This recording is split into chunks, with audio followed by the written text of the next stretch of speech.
आजच्या तासिकेत आपण शिवराज गोरले लिखित आयुष्य आनंदाचा उत्सव हा प्रेरक लेख अभ्यासू. शिवराज गोरले यांचं अत्यंत गाजलेलं पुस्तक आहे मजेत जगावं कसं. या त्यांच्या पुस्तकाला महाराष्ट्र तत्वज्ञान परिषदेचा पुरस्कार प्राप्त झालेला आहे आणि त्या पुरस्कार प्राप्त पुस्तकातून आयुष्य आनंदाचा उत्सव हा लेख आपल्या पाठ्यक्रमात घेतलेला आहे. या लेखातून लेखकाने नेमकं काय मांडलेलं आहे, कोणता विचार ठेवलेला आहे ते पाहण्यापूर्वी शीर्षकाचा विचार करू. काय आहे शीर्षक? आयुष्य आनंदाचा उत्सव. मग आयुष्य म्हणजे काय? तर जीवन. पण या आयुष्याला, या जीवनाला लेखक शिवराज गोरले आनंदाचा उत्सव असं संबोधतात. मग आनंद म्हणजे काय आपल्याला कळत असेल, पण उत्सव म्हणजे काय? समारंभ, सोहळा, उत्सव.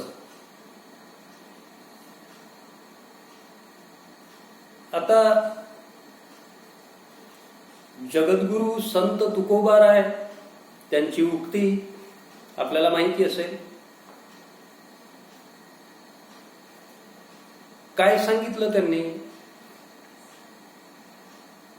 तर ते म्हणतात, सुख पाहता जवा पाडे, सुख पाहता जवा पाडे, दुःख पर्वताये वडे.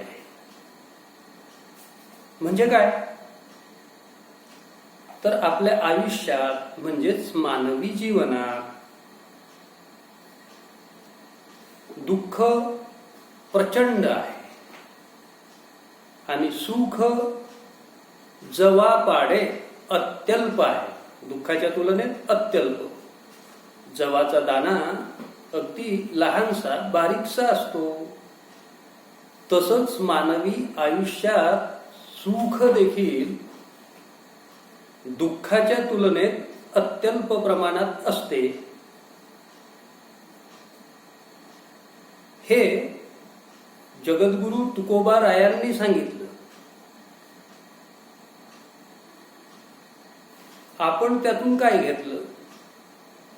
खरं म्हणजे तुकोबारायांनी मानवी जीवनाची, मानवी जीवनातील सुख आणि दुःखाची उकल त्या अभंगाच्या उक्तीतून आपल्या पुढे करून ठेवली आहे. म्हणजे दिग्दर्शन आहे तिथे, मार्गदर्शन आहे तिथे. कशाचं? मुळात मानवी जीवन हे दुःखमय आहे. पण पुढे काय? आपण एवढाच अर्थ घेऊन बसलो, दुःखपूर्ण आहे, दुःखपूर्ण आहे, दुःखपूर्ण आहे. पण तुकोबारायांना हे एवढंच आणि असंच सांगायचं नाही, त्याच्या पलीकडे काहीतरी सूचित करायचं आहे. काय सूचित करायचं आहे?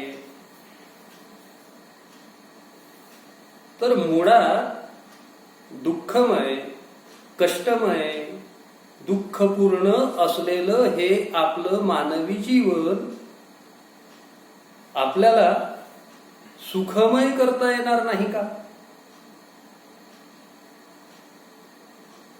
की त्याच अवस्थेत जगायचं आहे? तर त्या दुःखाला सुखात बदलवायचं आहे. दुःखमय कष्टमय मानवी जीवन हे सुखमय व्हावं, ते आनंदमय व्हावं, याचं संसूचन, सोप्या भाषेत दिग्दर्शन, मार्गदर्शन 350 वर्षांच्या पूर्वीच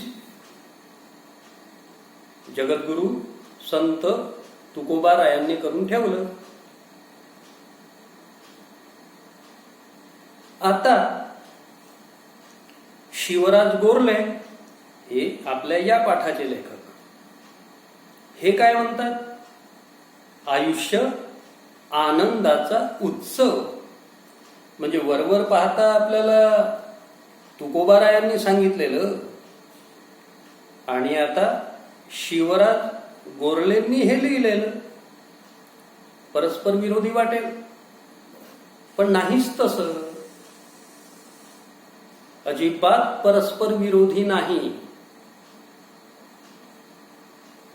संत तुकारामांनी जी उकल करून ठेवलेली आहे ती जीवनातील येणाऱ्या सुख दुःखाची उकल लेखकाला नीट कळली, त्यांना नीट समजली, आणि म्हणून मग त्या पार्श्वभूमीवर, कोणत्या?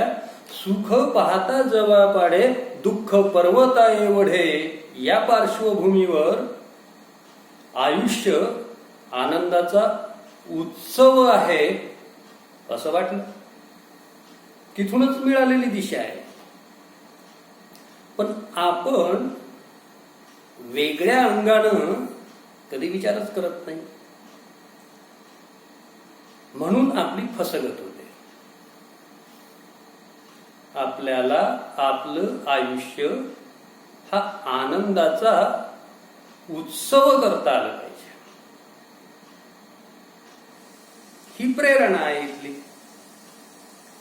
म्हणूनच या लेखाला आपण प्रेरक लेख असं म्हणू. प्राचार्य शिवाजीराव भोसलेंचा आपण वेगवशता हा लेख अभ्यासला.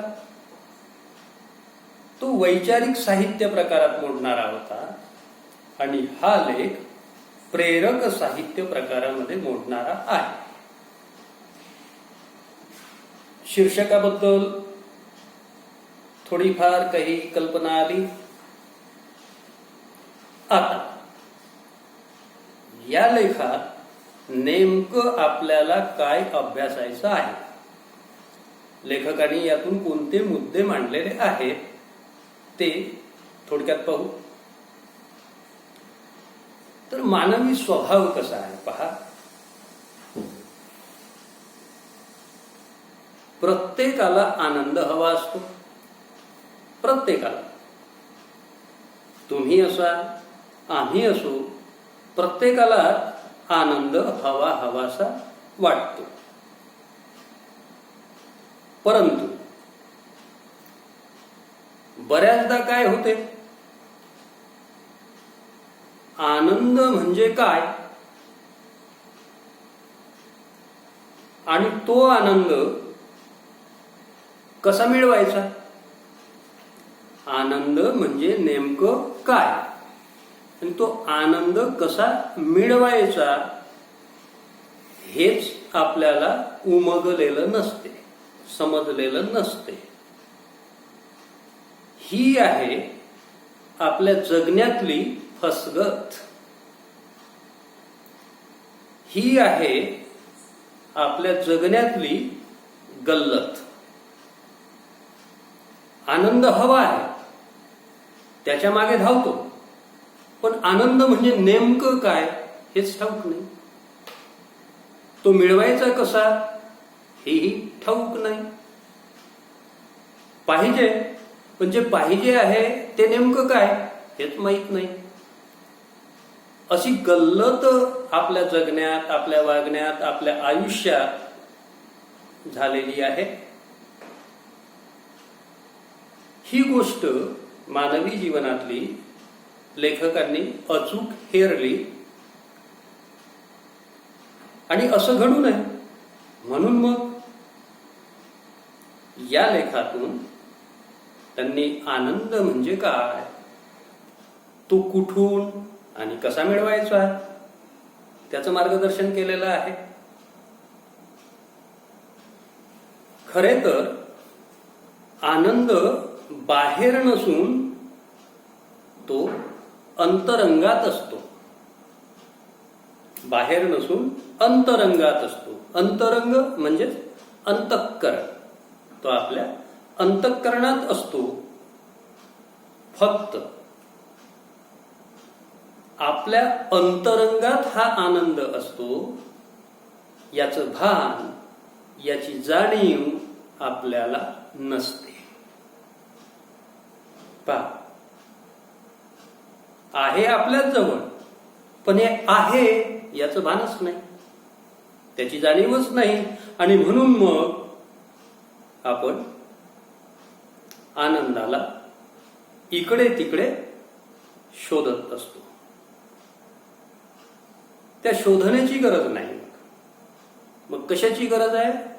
आनंद आपल्या जवळच आहे, आपल्या अंतरंगातच आहे, आपल्या अंतःकरणातच आहे, याची जाणीव ठेवणं हे महत्वाचं आहे असं लेखकाला वाटते.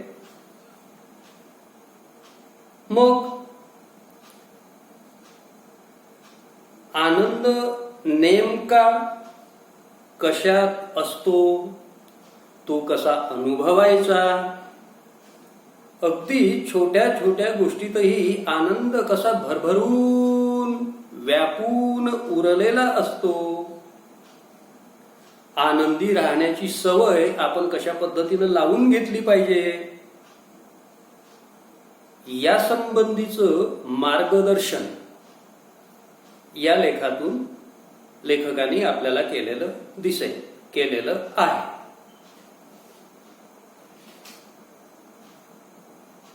हा आनंदाचा ठेवा आपल्याला गवसावा यासाठी लेखक म्हणतात निसर्गाची सोबत, संगीताची साथ आणि पुस्तकाचा सहवास असला पाहिजे. या तीन गोष्टी कोणत्या? निसर्गाची सोबत, संगीताची साथ आणि पुस्तकांचा सहवास. या तीन गोष्टी अत्यंत उपयुक्त ठरतात. कशासाठी? आपल्या आयुष्याला आनंदाचा उत्सव बनवण्यासाठी. झालं सोपं? आलं लक्षात बरोबर? आता शीर्षक इथे कळलं असेल स्पष्ट बिलकुल. आता हे दिग्दर्शन करत असताना, हे मार्गदर्शन करत असताना जणू काही लेखकाने या पाठातून आपल्याला जीवनात प्रत्येकाने आनंद कसा अनुभवायचा, आनंद कसा मिळवायचा, जीवनात आनंदी राहण्याचा राजमार्ग दाखवून दिलेला आहे. आता त्या राजमार्गाकडे आपल्याला चालायचं आहे. दाखवून दिला लेखकाने. आता आपलं काम आहे कोणतं? त्या मार्गाची योग्य पद्धतीनं ओळख करून घेणे आणि त्या पद्धतीनं त्या मार्गावरून आपलं चालत जाणे, ही आपली जबाबदारी आहे. या पद्धतीनं जर आपण जीवनाचा विचार केला, आयुष्याकडे पाहिलं, तर निश्चितपणे मानवी जीवन जे कष्टमय वाटते ना, दुःखमय वाटते ना, ते सुखमय होऊन जाईल, आनंदमय होऊन जाईल. आणि अशा पद्धतीचं हे आनंदमय आयुष्य म्हणजेच आनंदाचा उत्सव. आपल्या आयुष्याचा आनंददायी उत्सव कसा करायचा ते दुसऱ्या कोणाच्या हातात नाही, आपल्या हातात आहे. कसं ते पहा. प्रत्येकाने आपापलं पाठ्यपुस्तक उघडा. पृष्ठ क्रमांक 10 वर हा लेख आहे, तो काढा आणि आता लक्ष द्या. मी वाचन करतो.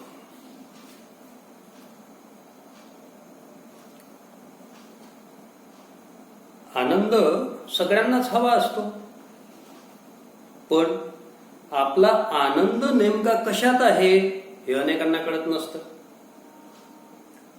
आनंद म्हणजे नेमकं काय हेही उलगडलेलं नसतं. कुठे असतो हा आनंद, कुठे नसतो हा आनंद. आनंदी आनंदगडे जिकडे तिकडे चोहीकडे. ही फक्त कवी कल्पनाच नव्हे, तेच सत्य आहे, किंबहुना शाश्वत सत्य आहे. आनंदाची गंमत अशी आहे की तुम्ही शोधू लागलात की तो दडून बसतो, पकडू गेला की हातून निसटतो. आनंदासाठी जितका आटापिटा कराल तितका तो हुलकावण्यात येतो. जितका सहजपणे घ्याल तितका आनंद सहज प्राप्त होतो. आनंद असतोच, तो अनुभवता मात्र यावा लागतो. आनंदाच्या बाबतीत कळसा काखेत असूनही आपण गावाला वळसा घालीत असतो.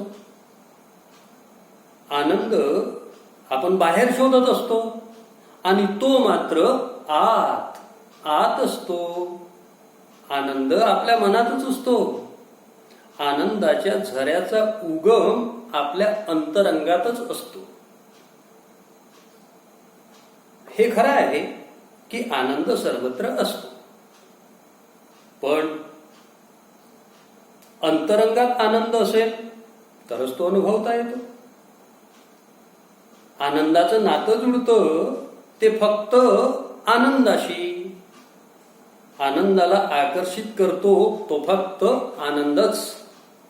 आनंदाला प्रसवतो तोही आनंदच. पहा, एवढाच भाग आपण पाहू. सध्या काय म्हणणं आहे लेखकाचं, तर मानवी प्रवृत्ती अचूक हेरलेली दिसते लेखकांना. कोणती प्रवृत्ती आहे प्रत्येकाची, तर प्रत्येकाला आनंद हवा असतो, सुख हवं असतं. दुःख कोण मागतो, दुःख कोणाला हवं असतं. दुःख कोणालाही नकोच, मुळीच नको असते. हवा असतो तो केवळ आणि केवळ आनंद. हवं असते ते केवळ आणि केवळ सुख.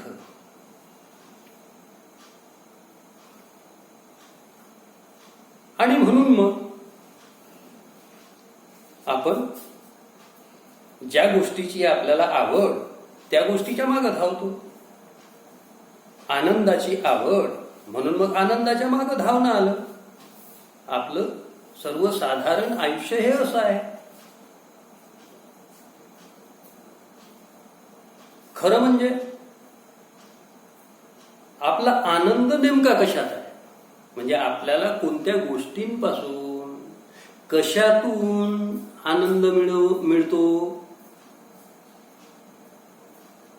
तेही धड ठाऊक नसते. मुळात आनंद म्हणजे काय हेच समजलेलं नसते, ते उलगडलेलं नसते. आणि तरीही आपण मला आनंद भेटला पाहिजे, माझ्या वाट्याला सुख आलं पाहिजे, याच फिकिरीत बेफाम होऊन धावत असतो. अरे पण आपल्याला जर आनंद मिळवायचा आहे तर पहिल्यांदा आपल्याला हे समजलं पाहिजे ना की आपल्याला कशातून आनंद मिळतो. ते ठाऊक नाही आणि धावायचं, धावत सुटायचं बेफाम अगदी आनंदाच्या मागे. कसा मिळेल तो? नाही मिळणार. कारण पुन्हा प्रश्न पडतो ना, कुठे असतो हा आनंद, कुठे शोधा. खरं म्हणजे लेखक लगेचच दुसरं विधान करतात. कोणतं? कुठे नसतो हा आनंद. कुठे नसतो हा आनंद म्हणजेच सर्वत्र असतो हा आनंद, असा त्याचा सरळ अर्थ. यासाठी लेखकांनी अत्यंत सुप्रसिद्ध कवी, बालकवींचं नाव ऐकलेलं असेल ना, त्या बालकवींच्या कवितेचा संदर्भ दिलेला आहे. आनंदी आनंदगडे, जिकडे तिकडे चोहीकडे. आनंद हा असा आहे. कसा? जिकडे तिकडे चोहीकडे सर्वत्र आनंद आहे. अगदी आपल्या आपल्या अवतीभोवती हा आनंद विहरत असतो, संचार करत असतो. सबंध सृष्टीत हा आनंद व्यापून उरलेला असतो. ही केवळ कवी कल्पनाच नाही, तर लेखकाला ही कवी कल्पना सत्य वाटते, किंबहुना ते शाश्वत सत्य आहे असं लेखकाला वाटते. शाश्वत सत्य, शाश्वत चिरंतन असलेलं, चिरंतन टिकणार, चिरंतन असं सत्य. कशाला म्हटलेलं आहे चिरंतन सत्य? तर या सृष्टीत व्यापून उरलेल्या आनंदाला, म्हणजे आहेच तो, हे ठामपणे सांगितलेलं आहे. कुठे आहे तेही सांगितलेलं आहे. आपल्यासह, आपल्या अंतरंगासह साऱ्या सृष्टीत हा आनंद काठोकाठ भरलेला आहे. परंतु आनंदाची गंमत आहे. ती कोणती गंमत आहे? काय म्हणतात लेखक? तर आनंदाची गंमत पहा. आपण तो शोधू लागलो, तो आनंद शोधू लागलो की तो दडून बसतो, लपून बसतो.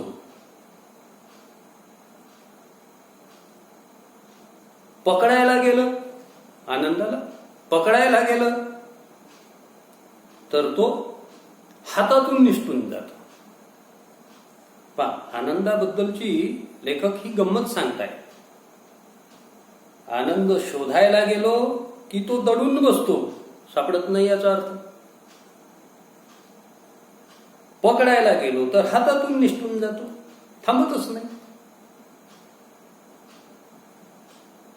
पुढे लेखक सांगतात की आनंदासाठी जितका आटापिटा कराल तितका तो हुलकावण्यात येतो. पहा, आटापिटा करणे, खटाटोप. कशाचा खटाटोप? आपल्याला आनंद भेटला पाहिजे, आपल्याला सुख भेटलं पाहिजे, आपल्याला समाधान लाभलं पाहिजे. खटाटोप सुरू असतो, आटापिटा करतो. पण लेखक काय म्हणतात आनंदाच्या बाबतीत? आनंदाच्या बाबतीत जेवढा आटापिटा कराल तितका तो हुलकावण्यात येतो, चकांड्यात येतो, आपल्याला चकवतो तो, आपल्याला नाही सापडत. पण दुसरं महत्वाचं काय सांगितलं पहा. जितका सहजपणे घ्याल तितका आनंद सहज प्राप्त होतो. किती महत्वाचं आहे. आटापिटा करून नाही, तर स्वाभाविक पद्धतीनं, सहजपणानं जर आपण त्या आनंदाकडे पाहिलं तर तो आनंद अगदी सहजपणे आपल्याला प्राप्त होतो. म्हणजे काय लक्षात घ्यायचं आहे इथे? आनंदाशी म्हणजे आनंद जर आपल्याला हवासा आहे आणि तो मिळवायचा आहे, तो मिळाला पाहिजे असं वाटत असेल, तर त्या आनंदाशी आटापिटा करून चालणार नाही. कुस्ती नाही, दोस्ती करावी लागेल. दोस्ती, कुस्ती नाही. कारण कुस्तीत झटापट असते, आटापिटात झटापट आली नाही सापडत. मग दोस्ती करावी लागते. आनंदाशी जर दोस्ती केली तर निश्चितपणे आनंद आपल्याला गवसेल, आनंद आपल्याला प्राप्त होईल. का? तर मुळात तो असतोच. म्हणून सहज पद्धतीनं त्याच्याकडे आपल्याला जाता आलं पाहिजे. जेवढ्या सहज पद्धतीनं आपण आनंदाकडे जाऊ, त्याच्याशी दोस्ती करू, त्याच्याशी हातमिळवणी करू, त्याच्यावर जीव लावू. दोस्तीत जीवलग शब्द असतो ना महत्वाचा, म्हणजे खरी दोस्ती. तर जीव असला पाहिजे त्या, मग तो आनंद गवसतो. कारण आनंद मुळात असतोच, आहेच. चिरंतन सत्य मानलेलं आहे लेखकांनी. इटर्नल ट्रूथ, शाश्वत सत्य. फक्त अट कोणती आहे? तो आनंद मात्र आपल्याला अनुभवता यायला हवा. तो अनुभवता आला पाहिजे आपल्याला, त्याची अनुभूती आपल्याला आली पाहिजे. हे थोडंसं कठीण आहे. आता ही आनंदाची अनुभूती कशी घ्यायची? पुन्हा प्रश्नच आहे. दोस्ती कराल, आनंद मिळेल. कशाची दोस्ती कराल? आनंदाची. मग आनंद मिळेल, कारण तो आहेच म्हणून मिळणार. आणखी आनंदाच्या बाबतीत आपलं कसं झालं? काखेत कळसा आणि गावाला वळसा मारत आपण फिरतो. काखेत कळसा आणि गावाला वळसा. माहिती आहे ना म्हणी वगैरे मराठीतल्या? कळसा, घडा, माठ काखेतच आहे ना, आपल्या जवळच आहे असा त्याचा अर्थ. पण आपण कुठे गेला माठ, कुठे गेला माठ, कुठे गेला कळसा, कुठे गेला घडा, कुठे गेला कुंभ. कुंभ म्हणजे माठ. आपल्याच जवळ असलेली वस्तू ती अनमार भटकतो, शोधतो इतरत्र, गावभर. गल्लत, गफलत आहे आनंदाच्या बाबतीत. नेमकं असंच आहे. तो आपल्याच अंतरंगात, आपल्याच अंतःकरणात शोध घेत फिरतो आम्ही बाहेर. भटकतो आहोत आम्ही. बेफाम शब्द वापरला होता मी सुरुवातीला. फामच राहिली नाही. फाम शब्द कळते का? आमच्या ग्रामीण बोली भाषेतला येतो. फाम म्हणजेच याद. फामच नाही राहिली हो बाई म्हणतो त्याला सांगायची. तर असं आहे ते. काखेतच आहे पण भटकून राहिला, बेफाम भटकून राहिला. कसा मिळणार मग? कसा मिळणार? भटकून नाही मिळणार ना तो. ती उगाच शिनवण आहे आपल्याला. आणि पुन्हा आहे त्या दुःखात भर घालणं झालं. आनंद असा आपल्याच जवळ आहे, आपल्याच अंतरंगात आहे, पण त्याचं भान आपल्याला नाही. म्हणून आपण इतरत्र शोधून राहिलेलो आहे. तर पहिल्यांदा इथे आपण दुरुस्ती केली पाहिजे. पहिल्यांदा हे समजून घेतलं पाहिजे की आनंद आपल्याच जवळ आहे, आपल्याच अंतरंगात आहे. तो इतरत्र शोधण्याची गरज नाही. या आनंदाच्या झऱ्याचा उगम आपल्या अंतरंगात, आपल्या मनातच असतो. म्हणून तो तिथूनच आपल्याला अनुभवता यायला हवा. इतरत्र शोध घेत भटकण्याची अजिबात गरज नाही. इथपर्यंत समजलं का?